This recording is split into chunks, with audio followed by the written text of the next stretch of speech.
জাতীয় থেকে আন্তর্জাতিক প্রান্তিক জনপদ থেকে নগর চারপাশ ঠিক এই মুহূর্তে কি ঘটছে তা নিয়ে আয়োজন এখন চারদিক। সঙ্গে আছি আমি সিফাত শাহরিয়ার। সিলেট অঞ্চলের বন্যা পরিস্থিতির খুব একটা উন্নত হয়নি। সিলেট, সুনামগঞ্জ, মৌলভীবাজার ও হবিগঞ্জে পানিবন্দী রয়েছে 18 লাখের বেশি মানুষ। নদী উপচে পানি ঢুকে পড়েছে লোকালয়ে, রাস্তাঘাট ও বাসাবাড়ি তলিয়ে গেছে বন্যার পানিতে। সুনামগঞ্জের নদ নদীর পানি কিছুটা কমলেও এখনও বইছে বিপদসীমার উপরে। এতে 1018টি গ্রামের 6,60,000 মানুষ পানিবন্দী হয়ে পড়েছে। তবে ঢলের পানিতে সব থেকে বেশি ক্ষতিগ্রস্ত দোয়ারাবাজার, ছাতক উপজেলা। এখন পর্যন্ত জেলার 516টি আশ্রয়কেন্দ্রে উঠেছেন 18,000-এর বেশি মানুষ। এদিকে সিলেটে গতকাল থেকে বৃষ্টিপাতের পরিমাণ কম থাকলেও ক্ষয়ক্ষতি ও ভোগান্তি বেড়েই চলছে। নতুন করে মহানগরীর 2টি ওয়ার্ডসহ পানি ঢুকেছে 225টি গ্রামে। এতে একদিনের ব্যবধানে 6.5 লাখ থেকে 8 লাখে দাঁড়িয়েছে বন্যা কবলিত মানুষের সংখ্যা। এদিকে ঢলের পানি বইছে মৌলভীবাজারের মনু, কুশিয়ারা, জুড়ি নদীর পানি। এতে প্লাবিত হয়েছে সদর উপজেলা, রাজননগর, কুলাউয়া, জুড়ি ও বড়লেখার 3 লক্ষাধিক মানুষ। জীবন বাঁচাতে অনেকে ছুটছেন আশ্রয়কেন্দ্র সহ উঁচু স্থানে।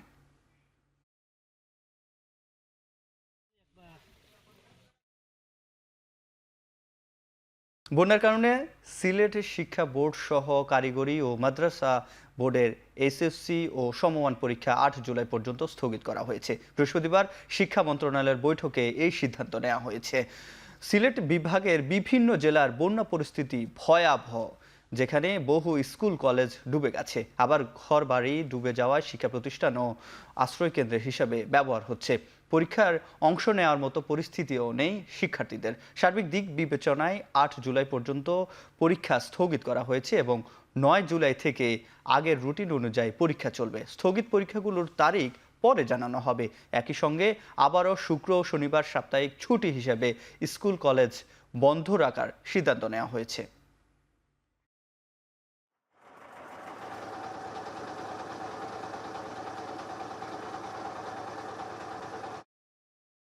টানা বর্ষণ ও পাহাড়ি ঢলে উত্তরাঞ্চলে বইছে নদ নদীর পানি।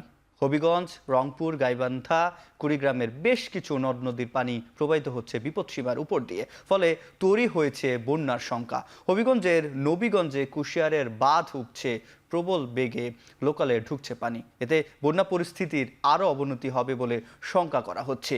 এরই মধ্যে উপজেলার 25টির বেশি গ্রাম প্লাবিত হয়েছে। এদিকে কুড়িগ্রামের নদ নদীগুলোতে পানি বেড়েই চলছে। এর কারণ নিম্নাঞ্চলে পানি ঢুকতে শুরু করেছে। একই অবস্থা রংপুর ও গাইবান্ধার। ফলে বন্যা পরিস্থিতির আশঙ্কা হচ্ছে। তবে তিস্তা নদীর নীলফামারীর ডালিয়া পয়েন্টে পানি এখনও বিপদসীমার 10 সেন্টিমিটার নিচ দিয়ে প্রবাহিত হচ্ছে। বন্যা পরিস্থিতি সামাল দিতে সজাগ রয়েছে প্রশাসন।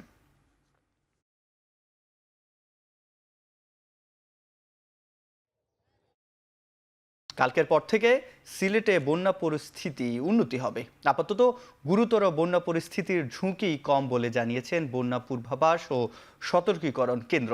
তবে আগামী 2 দিনে উত্তরাঞ্চলে বন্যার পানি বাড়ার শঙ্কা রয়েছে বলেও জানান তারা। সকালে রাজধানীর পানি ভবনে এক ব্রিফিংয়ে এ কথা জানানো হয়েছে। সারাদার উদয় রায়হান। 24 ঘন্টায় স্থিতিশীল থাকতে পারে, তৎপরবর্তী সময় এটা ক্রমান্বয়ে উন্নতির দিকে যেতে পারে।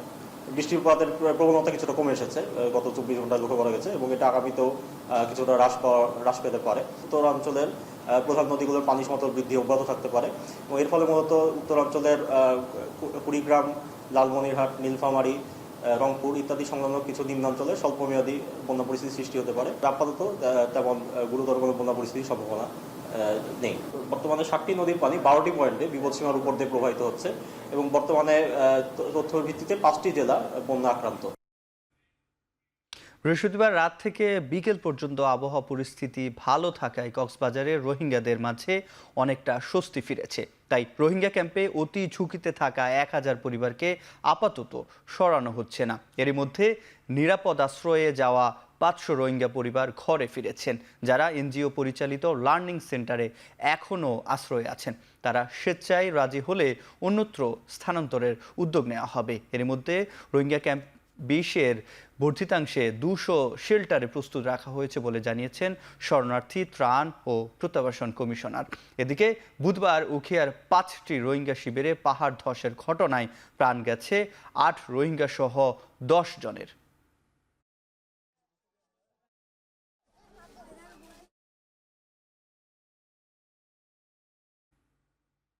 চট্টগ্রামের সরকারি বেসরকারি 26টি পাহাড়ে 6,558টি পরিবার অবৈধভাবে বসবাস করে বলে জানিয়েছেন পাহাড় ব্যবস্থাপনা কমিটি। এছাড়া বর্ষা মৌসুমে এসব পাহাড়ে ধসের শঙ্কা আছে বলেও জানিয়েছেন তারা। এমন অবস্থায় পাহাড়গুলোতে পরিদর্শন করেন বিভাগীয় কমিশনার। বিকালে চট্টগ্রামের সার্কিট হাউসে পাহাড় ব্যবস্থাপনা কমিটির 28তম সভায় এর নির্দেশ দেন তিনি। এ সময় জেলা প্রশাসক জানান, গত 3 মাসে অর্ধশত অভিযান চালিয়ে 10 একর জায়গা উদ্ধার করা হয়েছে, স্থানান্তর করা হয়েছে হাজার খানেক পরিবারকে।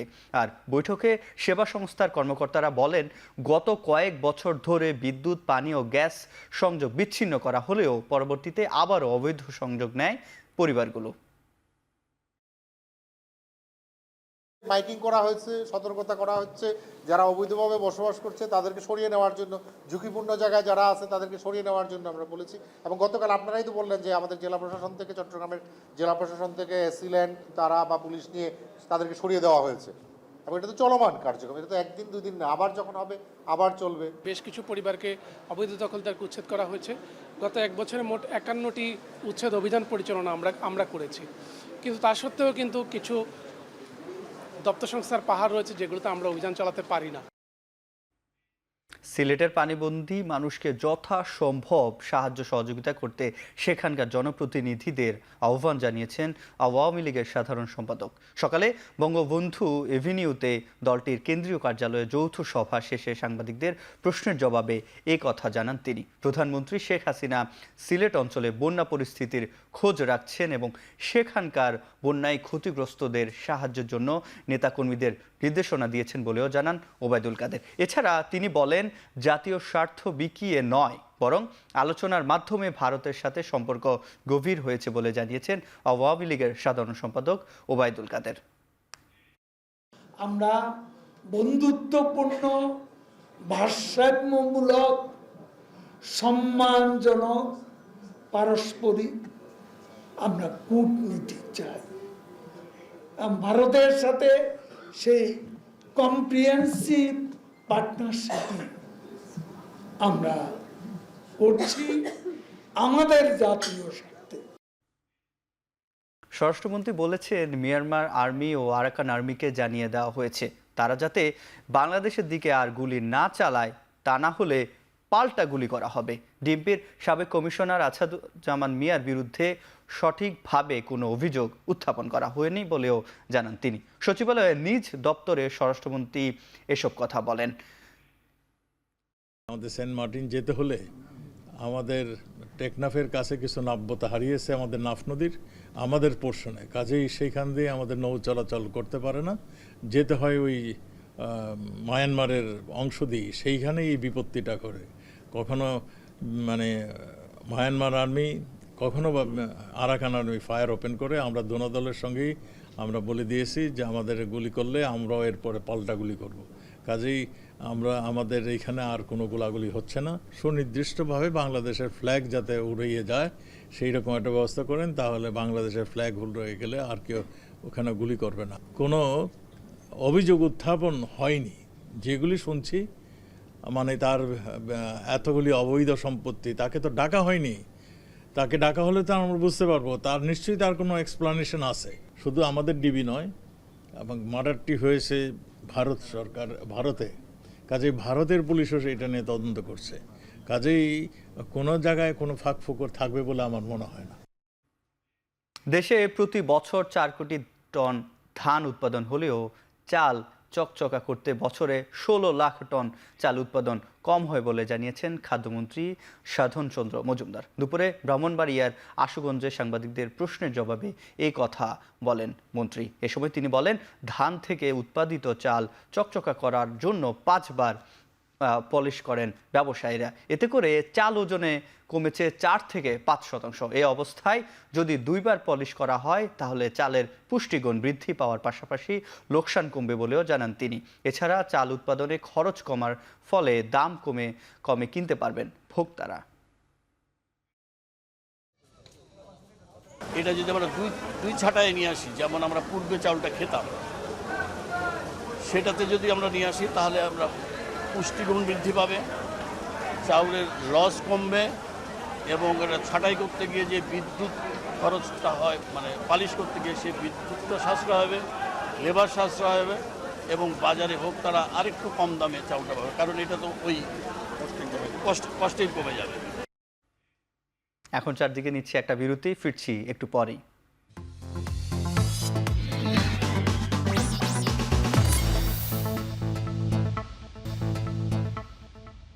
বিরতির পর ফিরে এলাম, আপনারা দেখছেন এখন চারদিক। রাজধানীর যাত্রাবাড়ি পাইকারি কাঁচা বাজার ও এর আশপাশের এলাকায় অবৈধ স্থাপনা উচ্ছেদ অভিযান চালিয়েছে ঢাকা দক্ষিণ সিটি কর্পোরেশন। সিটি কর্পোরেশনের নির্বাহী ম্যাজিস্ট্রেট এই অভিযান পরিচালনা করেন। বেশ কিছু দোকান ও ছাউনি গুড়িয়ে দেয় দক্ষিণ সিটির ভ্রাম্যমাণ আদালত। এ সময় কারওয়ান বাজার থেকে স্থানান্তরিত 895 ব্যবসায়ীকে নবনির্মিত যাত্রাবাড়ি কাঁচা বাজারে স্থানান্তরের দোকান বরাদ্দ দেওয়া হয়। ডিএসসিসির প্রধান সম্পত্তি কর্মকর্তা বলেন, মহানগরীতে খোলা বাজারগুলো স্থানান্তরের প্রক্রিয়ার অংশ হিসাবে কারওয়ান বাজারের ব্যবসায়ীরা যাত্রাবাড়ি আসবেন। এতে পরিকল্পিত নগরী গড়ার পাশাপাশি সুন্দর মহানগর গড়তে সহায়ক হবে। যদিও পর্যাপ্ত সুবিধা নেই দাবি করে কারওয়ান বাজারের ব্যবসায়ীরা যাত্রাবাড়ি আসতে রাজি নন। 895 জন ব্যবসায়ী আপনার কারওয়ান বাজার থেকে স্থানান্তরিত হয়ে যাত্রাবাড়িতে এই কাঁচা বাজারে এখানে আসবেন এবং আমাদের 6টি ব্লকে তাদের বিভিন্ন ফ্লোরগুলো সেগুলো এখন ভাগ করা হয়েছে। কি পরিমাণ ট্রাক এখানে আসবে বাজার পুরোদমে শুরু হয়ে যাওয়ার পরে, মালামাল কি পরিমাণ আসবে তার ভিত্তিতে হয়তো তখন এই ট্রাফিক ম্যানেজমেন্ট, এই রুট ম্যানেজমেন্টগুলো তখন করা যাবে। আঞ্চলিক ব্যবসা সম্প্রসারণের কাজ চলছে বলে জানিয়েছেন বাণিজ্য প্রতিমন্ত্রী। আজ রাজধানীর কারওয়ান বাজারস্থ টিসিবি ভবনে বাংলাদেশ ট্রেড পলিসি বিষয়ে আলোচনা সভায় তিনি কথা বলেন। তিনি জানান, এলডিসি গ্র্যাজুয়েশনের পরবর্তী চ্যালেঞ্জ মোকাবেলায় রপ্তানি বাড়াতে 26টি দেশের আলোচনা চলছে। বিভিন্ন দেশ বাংলাদেশের রপ্তানি পণ্য নিতে আগ্রহী। এসব দেশের সঙ্গে ব্যবসা সম্পর্ক গড়তে হবে। দেশে কটন ভিত্তিক উৎপাদন বেড়েছে, তবে ম্যানেড যে ফাইবার আমাদের উৎপাদন সেটিকে বাড়াতে হবে। সবশেষে তিনি জানান, তৈরি পোশাক খাতের মতো চামড়া এবং পাটজাত পণ্যে একই রকম সুযোগ সুবিধা দেওয়ার নির্দেশনা দিয়েছেন প্রধানমন্ত্রী। আমরা এফটিএ নিয়ে কাজ করছি। আপনারা জানেন যে আমরা একাধিক দেশের সাথে এফটিএ নিয়ে কাজ করছি, ইকোনমিক পার্টনারশিপ নিয়ে কাজ করছি, রিজিওনাল কানেক্টিভিটি এবং রিজিওনাল বিজনেস ইন্টিগ্রেশন নিয়ে কাজ করছি। আমাদের অনেকগুলি কাজ। এই মুহূর্তে বাণিজ্য মন্ত্রণালয় প্রায় 26টা দেশের সাথে বিভিন্ন ধরনের ট্রেড এগ্রিমেন্ট, যেটা আজকে কিনিউট স্পিকার বললেন যে ভিয়েতনাম যেভাবে এফটিএ করে দেশকে অগ্রগতি করেছে, আমরা ফরেন ডাইরেক্ট ইনভেস্টমেন্ট প্রমোট করছি, বাট সেই রকম আশানুরূপ সাড়া আমরা পাচ্ছি না। বিনা খরচে আগামী 24 জন জাপান যাচ্ছে 25 বাংলাদেশি কর্মী। এই শ্রমিকরা 3 বছরের মধ্যে নির্দিষ্ট কোম্পানিতে চাকরি করবেন। জাপানের সহায়তায় জনশক্তি কর্মসংস্থান ও প্রশিক্ষণ ব্যুরোর মাধ্যমে সরকারিভাবে বিনা খরচে এই শ্রমিকরা জাপান যাচ্ছে। মূলত নির্মাণ খাতে তারা কাজ করবে।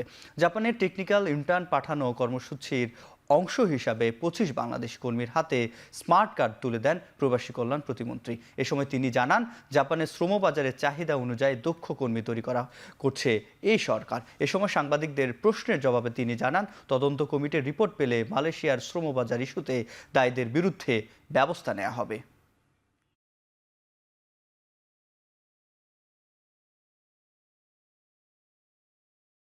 আমরা তদন্ত কমিটি করেছি।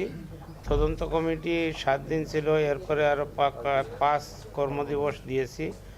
তো সেটা 24 তারিখের ভিতরে রিপোর্ট বাইর করার চেষ্টা করব এবং সেটা রিপোর্টের আলোকেই যাদেরকে আমরা দোষী সাব্যস্ত করা হবে তাদেরকে বিরুদ্ধে আইনানুগ ব্যবস্থা গ্রহণ করব। আমরা শুধু জাপান নয়, 176টি দেশে আমাদের কর্মীরা যাচ্ছে আছে এবং আশা করতেছি যে শুধু মালয়েশিয়া নয়, আমরা আরও নতুন শ্রমবাজারের সন্ধানে আছি, নতুন শ্রমবাজারের দরজা খুলবে ইনশাল্লাহ।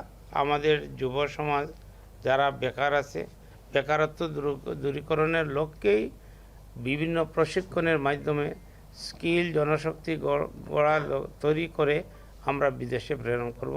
আমরা বিনা খরচে যেতে পারছি, এজন্য আমাদের পরিবার, আমাদের সবাই আনন্দিত। আমার পরিবার যদি উন্নত হয়, আমি যদি উন্নত হই, সেক্ষেত্রে দেশ, জাতি তথা সমাজ সবকিছুই উন্নত হবে। বিনা খরচে জাপান যাইতে পারতেছি, এর জন্য খুবই ভালো লাগতেছে এবং আইএম জাপান এবং বিএমটিকে ধন্যবাদ জ্ঞাপন করতে চাই আমি।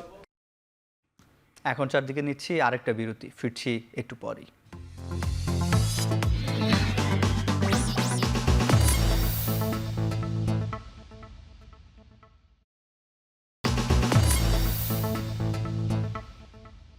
বিরতির পর ফিরে এলাম, আপনারা দেখছেন এখন চারদিক। এবার দেশের বাইরের প্রসঙ্গ। যুক্তরাজ্যের নির্বাচনে এবার নিজ আসন হারাতে পারেন ব্রিটিশ প্রধানমন্ত্রী ঋষি সুনাক। এক জনমত জরিপে এমন পূর্বাভাস পাওয়া গেছে। গত 7 থেকে 18 জুনের মধ্যে প্রায় 18,000 মানুষের ওপর এই জরিপ চালায় লন্ডন ভিত্তিক গবেষণা প্রতিষ্ঠান সাভান্তা। জরিপের ফলাফলে দেখা যায় ব্রিটিশ পার্লামেন্টের 650 সদস্যের নিম্নকক্ষ হাউস অব কমন্সে মাত্র 53টি আসন পাবে ক্ষমতাসীন কনজারভেটিভ দল। অন্যদিকে বিরোধী দল লেবার পার্টি পেতে পারে 516টি আসন। প্রধানমন্ত্রী ঋষি সুনাক তার নর্থ রিচমন্ড আসনে লেবার পার্টির প্রার্থীর কাছে পরাজিত হতে পারেন। সাম্প্রতিক বেশিরভাগ জনমত জরিপে প্রায় 20% পয়েন্ট নিয়ে এগিয়ে আছে লেবার পার্টি। যুক্তরাজ্যে নির্বাচন আগামী 4 জুলাই।